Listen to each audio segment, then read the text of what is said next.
Ustaz aku wis tahajud tapi kok sik kere. Ya memang gak ono hubungane. Tahajud karo kere. Wong kere iku jatah.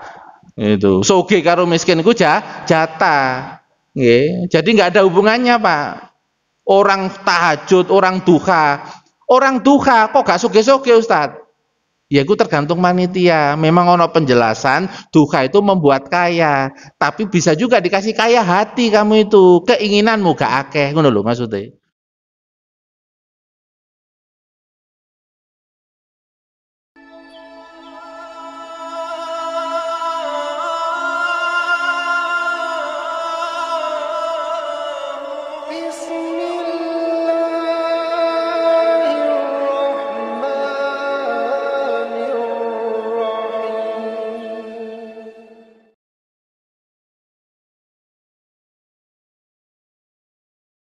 Yang kedua, dasar hadisnya riwayat Imam Al-Baihaqi, wa ammah muhlikatun, dan adapun 3 perkara yang merusak, fasuhun mutaun wa hawan muttabaun.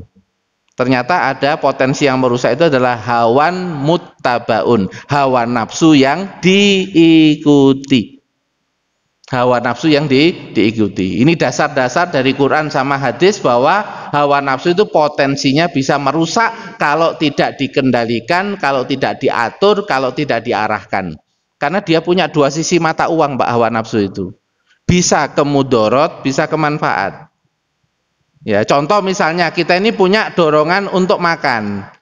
Tapi bisa nggak, Pak? Orang itu makan miliknya orang lain. Bisa, Pak, ya? Kalau miliknya orang lain kira-kira bisa terjadi perselisihan apa enggak? Bisa. Itu perkara kita nuruti mau makan atau cari makan. Itu potensinya bisa menggunakan apa? Mengganggu orang. Ada enggak orang itu cari makan lupa ibadah? Ada enggak? Lu ada, itu berarti pada saat itu dia kerja sampai melupakan ibadah. Banyak enggak kayak gini nih? Nah sekarang saya tanya, Pak, di dalam Al-Quran untuk bekerja itu disuruh berjalan apa berlari?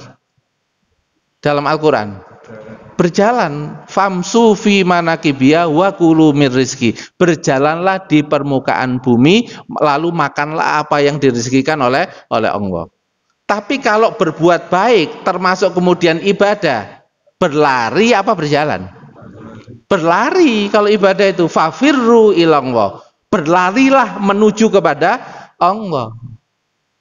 Makanya para ulama itu ngasih resep, kalau kamu itu kapasitasmu kerja mendapatkan uang itu kok sedikit 20%, ibadahmu genjoten, dibantu karo Gusti Allah. Sampai ada riwayat hadis, seseorang yang fokus beribadah maka akan aku penuhi kebutuhan hidupnya. Ya, ada riwayat hadis seperti itu. Karena apa? Hatinya fokus menghadap kepada Allah. Lalu dia ikhtiarnya sesuai kapasitas, gak mekso-mekso. Kalau orang itu kerja lari, Pak, bisa nabrak-nabrak apa enggak? Bisa. Ibaratnya, Pak, umpama kerja itu maksimal lari itu boleh, tapi cuma lari kecil, yaitu apa? Sa'i. Betul, Pak?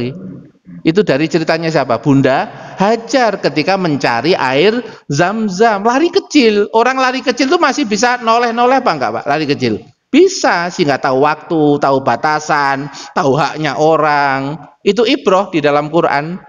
Sebuah kata saja diperhatikan dalam Quran. Untuk urusan kerja itu hanya jalan. Tapi kalau urusan ibadah, berbuat baik, sprinter, Pak, kalau berbuat baik, fastabikul khairat, berlomba-lomba.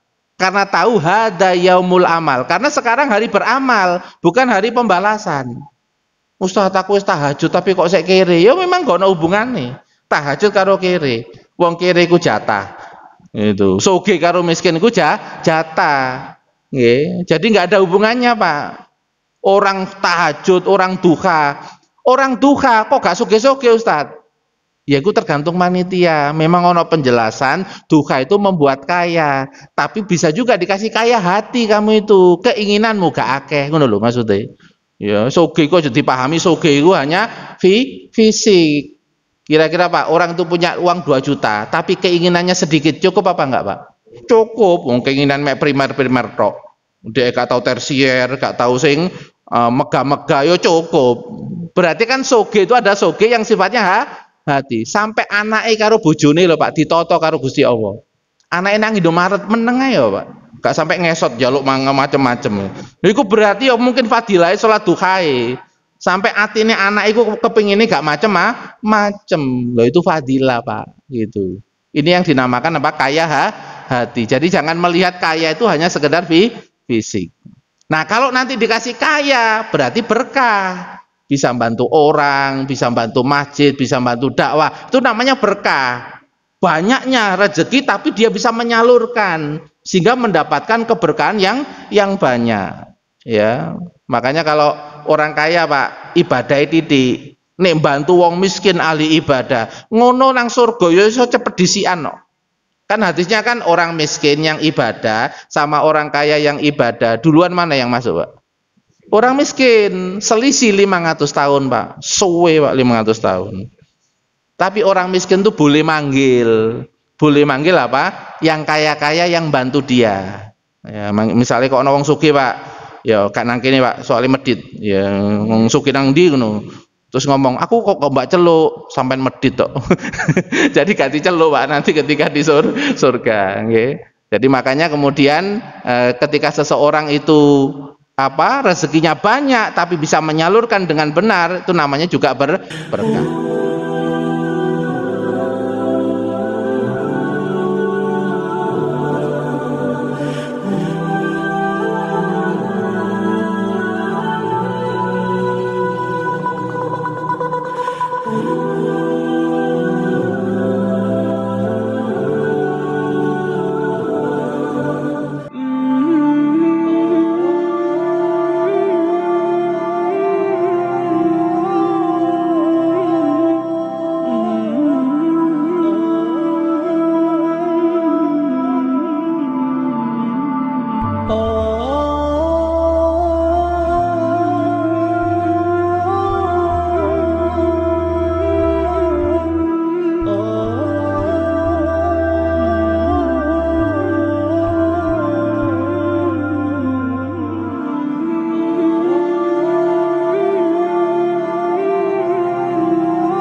Oh